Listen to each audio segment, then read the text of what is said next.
In order to make this film, we've come to one of the best places in the world for SIV flying, which is Uludeniz in Turkey.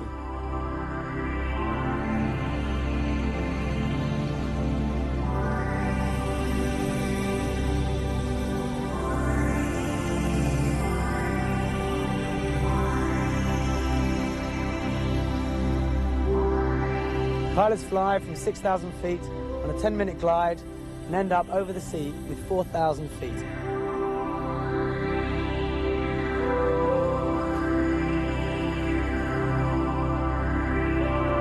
This is by no means a do-it-yourself SIV video. This is a film that is designed to help you recognize and recover from maneuvers that you may encounter during your cross-country paragliding flight.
Wingovers are an excellent way to learn about the roll control of your glider.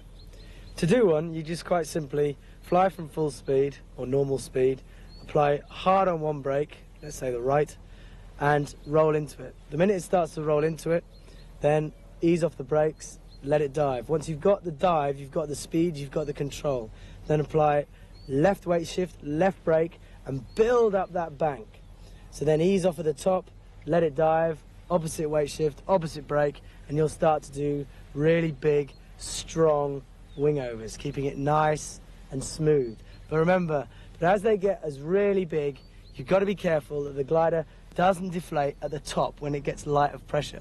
So at that point, apply both brakes until you start to swing underneath, and as soon as you start to swing, then ease off the brakes, dive, increase the speed, and roll into the opposite side.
big ears is a slightly milder form of descent, giving the pilot a little more maneuverability.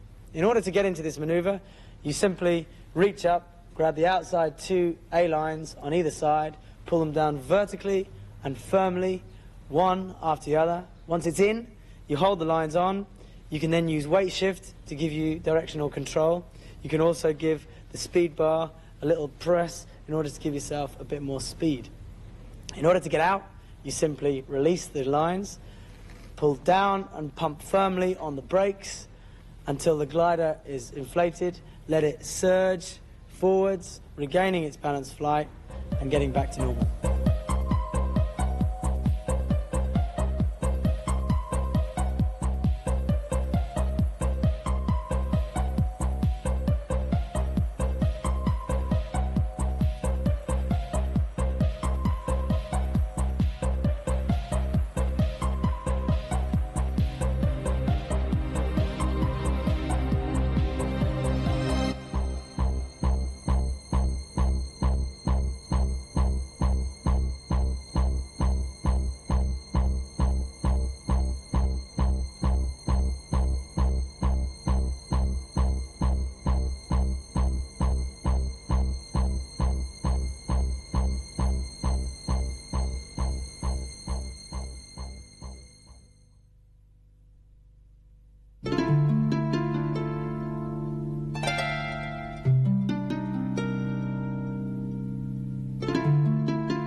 The beeline stall is a rapid form of descent. In order to get into it, you simply reach up, grab hold of the B risers, not the back risers, the B risers. Once you've got them, you pull down evenly until your arms are locked on. You'll feel yourself swing gently back underneath the glider. It'll then settle itself down into a stable beeline descent. You should be descending at this point at around 1,600 feet a minute. You can increase this by increasing the amount of beelines you pull on, but that you run the risk of more instability. In order to recover from a beeline stall, it is far easier to just let go of the B risers, let the glider inflate, it dives forwards, very rarely more than 45 degrees above the horizon, so the glider doesn't deflate. If you pull slowly up on the B risers, you run the risk of actually letting the glider go into a deep stall. If it goes into a deep stall and you feel the horizon going up and very little air in your face once you've fully recovered from the Bs, then the only thing to do is you just gently pull on the brakes until you feel the pressure, then the glider gently rocks forwards and it comes out.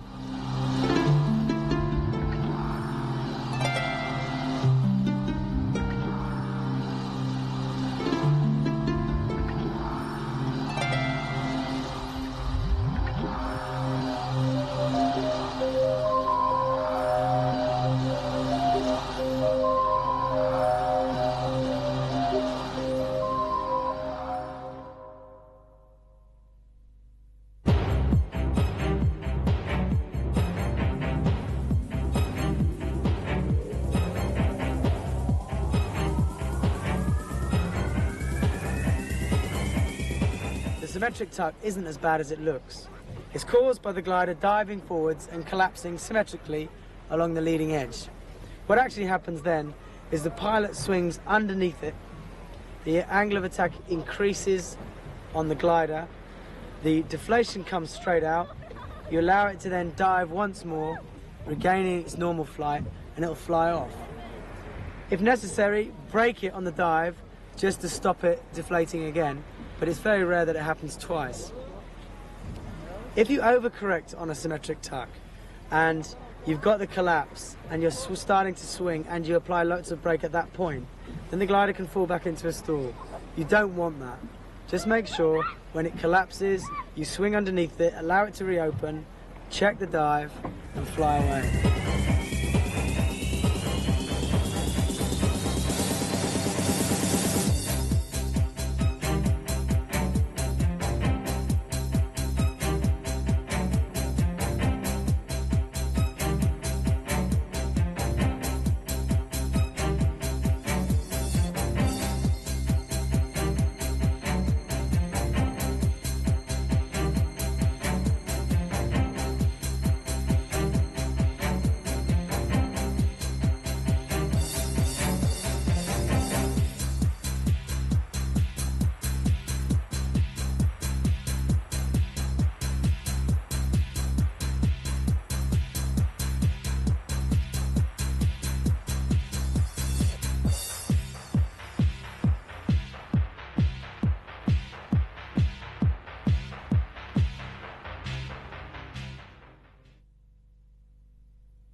This scenery is breathtaking, and flying over it is even better.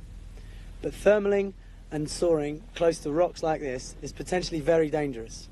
So it seems like the perfect opportunity to talk about asymmetric tucks. With an asymmetric tuck, when you have half the wing go, it's important to just keep your course and then correct. So when it goes, pull on the opposite brake, opposite weight shift, get a safe course, and then pump out whatever's left. If it's a violent asymmetric collapse and it swings you violently towards the collapse, then use the energy of that roll into the collapse to actually roll out violently as well, just like a wing over.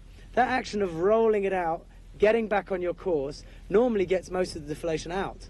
And whatever you're left with, you can just pump out once you're back on a safe course. But remember, don't overreact. Just remember your course and correction.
Although the stall seems to be a very severe manoeuvre, it is actually a manoeuvre that gets you out of situations which are far worse than the stall itself.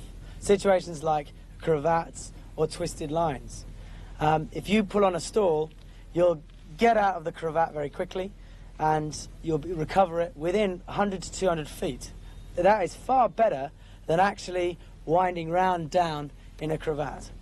Okay, so in order to get into a stall properly and correctly, you apply the brakes, keep it coming down all the way until the glider eventually starts to drop back. When it starts to drop back, you must make sure that you lock your arms on. Don't bend them, because if you bend them, the force will probably bring your hands up like that, and then you'll dive asymmetrically and have another cravat. So you don't want that. So you lock your arms right down, hold under the seat if possible, so you don't go anywhere, and then you just drop back. As you drop back, the glider falls backwards, then you fall backwards. It's a feeling of being pulled out of your chair. It's quite disconcerting, and it's very tempting to just go ugh, and let go. If you do that, then you're buggered, because the glider will just dive forwards and down and have a huge symmetric collapse, and then you'll fall through it, it'll smack open, and if it hasn't got a cravat, then you're all right, but it probably will have. So you must make sure, never release it as it drops back. Hold on to it, let it drop you backwards, hold on, it then pulls forwards, because the actual glider, it's trying to fly, but you're stalling, you're pulling the tips back. So if you're pulling the tips back, it tries to fly but can't, so it falls backwards again. And then you stall again, so it's doing this. It's going forwards, backwards, forwards, backwards. Now all you do is you fly along and you're holding the brakes, and you look at it, and when it goes forwards, you release. When you release, it whoomp, inflates itself, and then dives forwards. You just check that dive so that you then start to swinging underneath. Once you're swinging underneath, ease up on the brakes and it flies off perfectly.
cravat is caused by the glider diving asymmetrically forwards and down.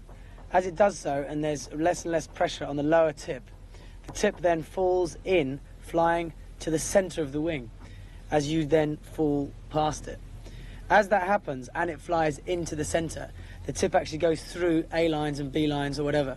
Once it does that, once you then take up the slack as you roll out of the manoeuvre, it then wedges itself up and into the lines.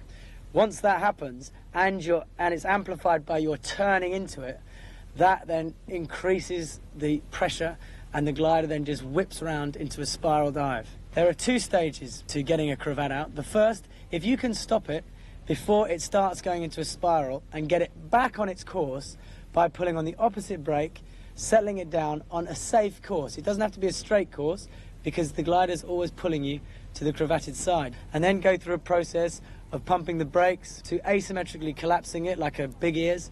You do it on both sides, that helps because it keeps you symmetrical. Then pumping it out just like a big ear, that's okay.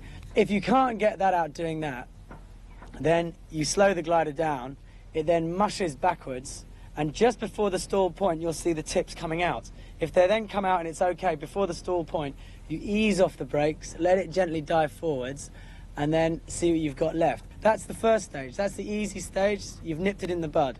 If it's bad and it's cravatted and whipped you round really fast, then the only option is to pull on the opposite brake really hard. Often to use two hands is needed, so you pull away from the cravatted side, away from the spiral, and that often puts into a stall. You fall backwards quite violently, do not let your hands go.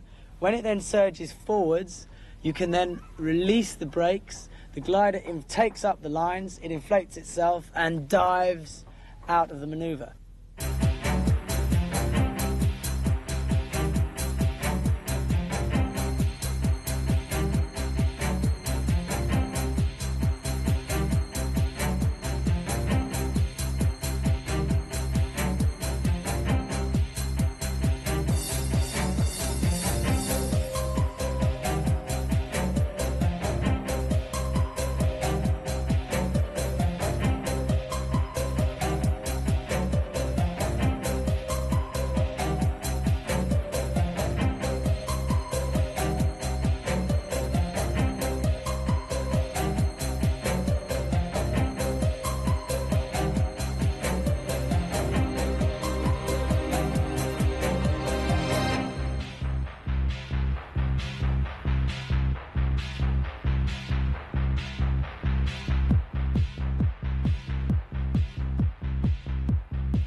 While we're by the boat, it seems quite appropriate to talk about parachute deployments. The parachute deployment isn't quite your second chance, it's pretty much your last. The way to get it out is quite easy. All you do is you reach your hand down, put your hands in the reserve loop, grip it, twist it, and push it out. So it's that movement. That then brings the outer bag out, hanging on the handle. It then swings out a bit further. Then you've got good momentum to swing your whole arm back and let go. You must make sure you let go. Many people have actually been so gripped with fear that they've put it back here and they've brought it back and they've still got it. So make sure you let it go and throw it away. Once you've thrown it away, it'll just keep going behind you and there'll be this reassuring tug of the parachute. Once it tugs you backwards, you'll swing underneath it. As you're swinging underneath it, the main chute will dive forwards because it's reacting against the parachute. As it's diving forwards, you've got to seize that moment, grab the front A-risers, collapse the main glider so it's no longer flying. As it passes you, it's best to grab hold of some material because that will stop it flying, it won't be bashing into the reserve, and it'll give you a nice smooth descent down. You must trust the reserve. The reserve will bring you down at less than 5 meters a second, and should show dampening tendencies all the time. So it'll be quite smooth, providing you haven't got your main hanging around. Once you're there in position, you've got the glider, everything's fine, you're just now descending neatly, you then adopt the parachute landing position and get ready for a landing.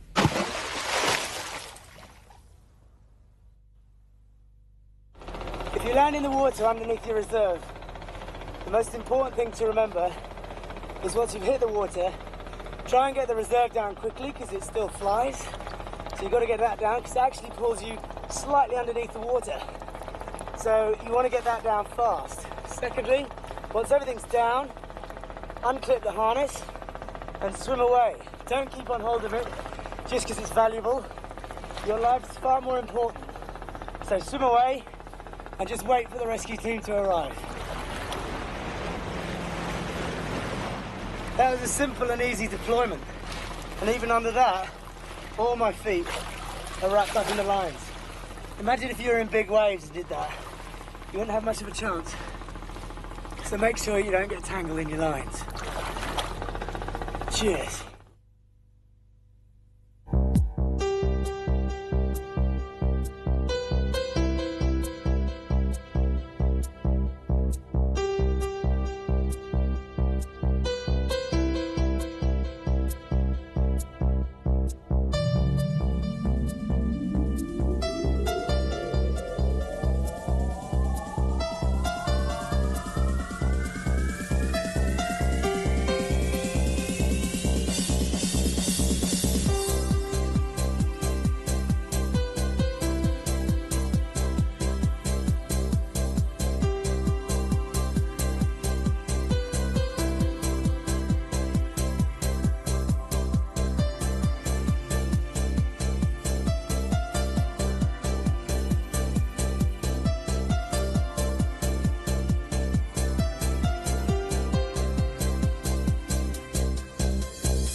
In order to get into a spiral dive, you simply apply one brake and start going into a 360.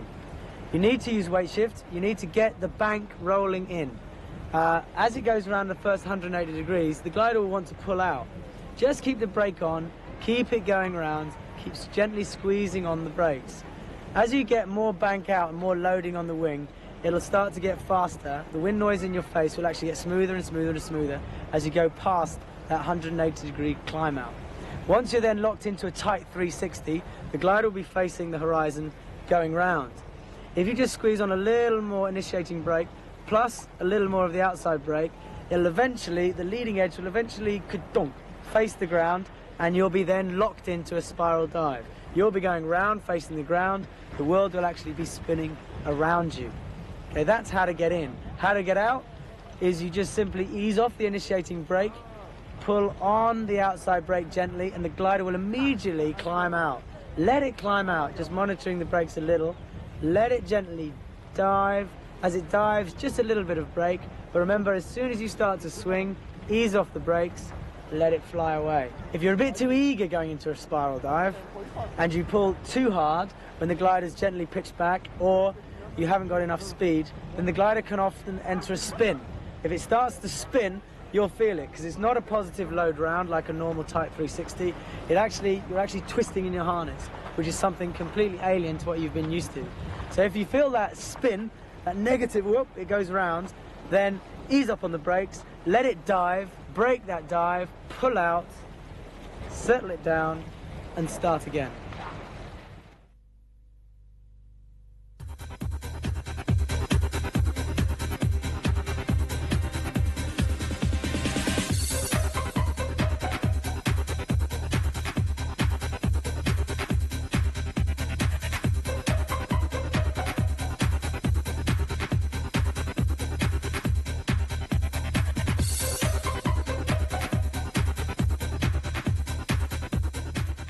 There are two types of spin that you may encounter during your flying. The first is a flat spin, where, say, you're flying in a very weak thermal and you've got a lot of brake on and you apply one brake really hard. That'll make the glider twist on its yaw axis and enter a spin. If you feel this, you'll know the feeling because you actually just feel yourself twisting. Okay, it's not a usual feeling on a paraglider. If you feel that, you just put your hands up, let it dive, break the dive, settle it down, and let it fly out. Okay, so it's immediate. As soon as you feel you're spinning, whoop, hands up, and pull out. Okay. The other one is when you're flying along, say, you're going towards someone, you whack on hard brake to avoid them. Now, a glider will go to 90 degrees and it'll still be all right. It'll still be in its balanced flight. You can still control it, okay? But if you hold it past that, the glider will start to go into a spin again. Now, as it spins, okay, if you feel the spin, again, you just release the brakes, check the dive. As it's diving, break the dive and pull yourself out of it. But if it's gone right round and it's behind you, because the glider actually flies along, you've applied full brake one side, and there's no brake the other. So one side's flying very fast, the other side's actually flying very slowly. So it's doing this and throwing you out. So the thing starts to do that and spins round, which feels very extreme. What you do is you make sure you release the brakes when the thing is facing the ground. When it's facing the ground, you'll be all right. When it's behind you, you won't be. So as it's going around, you hold on to that one. When it faces forwards, you release, and it pulls you straight out in a positive climb out.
To summarise, here are a few key points to help you control your glider. The first is do not overreact.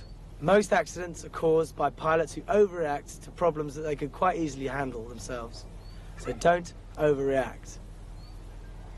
The second is course correction. Use the energy of the roll to recover you from a big collapse. So if you're flying along and have a huge collapse on the right and you roll into it fast, then that energy of the roll as you start to swing gives you a lot of control because you have a lot of speed. So you pull on the opposite brake, roll out, back on your course, and that energy of the roll and back usually gets the deflation out. So it's course correction, okay? The third is use the pitch, break the dive. If it's diving around you, i.e. it's going very fast forwards, then you can break that as much as you like. The minute you start to swing underneath, hands up on the brakes and get it back to flying normally.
Thermaling correctly and flying cross-country for miles is the aim of most paraglider pilots.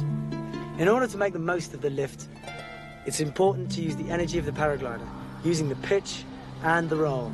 So if you enter a thermal and feel yourself being pitched backwards as you go up, allow that to happen, and then you'll gently be pitched forwards. If it takes you to the right, then also allow this to happen.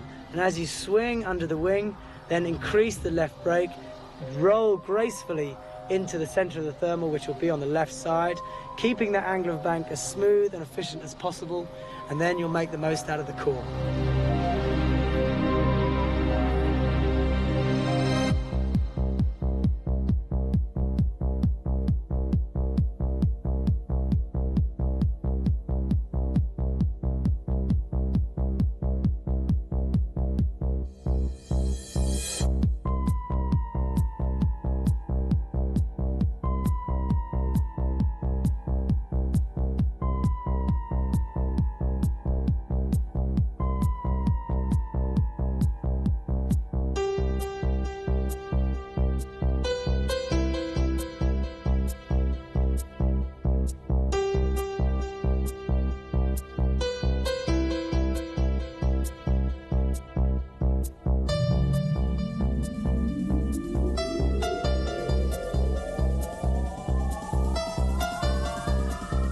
I don't think it's necessary for all pilots to do an SIV course. However, by practicing these manoeuvres in controlled environment, over water, and under the supervision of expert instruction, it will increase your understanding and trust in the wing, giving you more confidence in the air.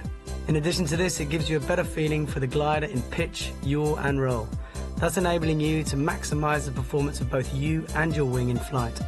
90% of incidents are caused by pilot error. So it's important to visualize yourself going through the maneuvers so that if they ever happen to you in flight and are needed, you'll be more comfortable with the situation and will be able to do the right thing at the right time and will not overreact.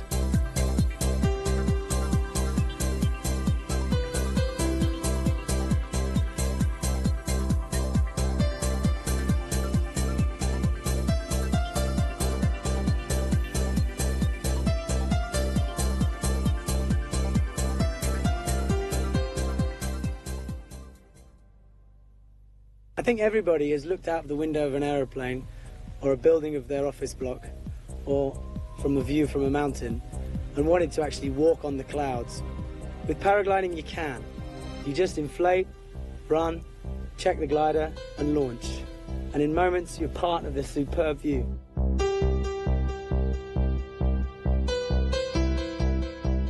Well, I hope this film has given you a better understanding of controlling the wing. It's best to watch the film again and again to allow the information to slowly sink in.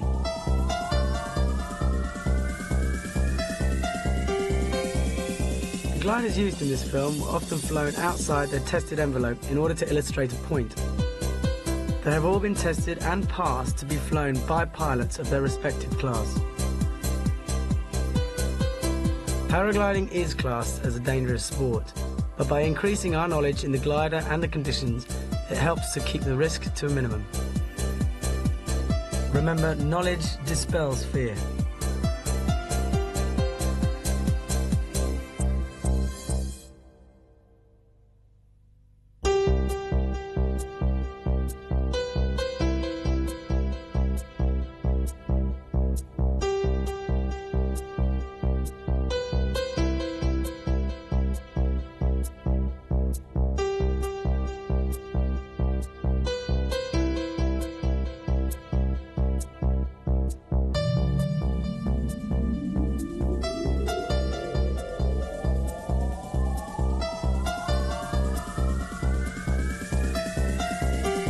Pilots fly from 6,000 feet on a 10-minute glide all the way out to the sea to start their manoeuvres at 4,000 feet.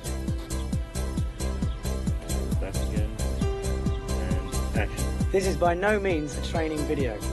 This, of course it's a training video.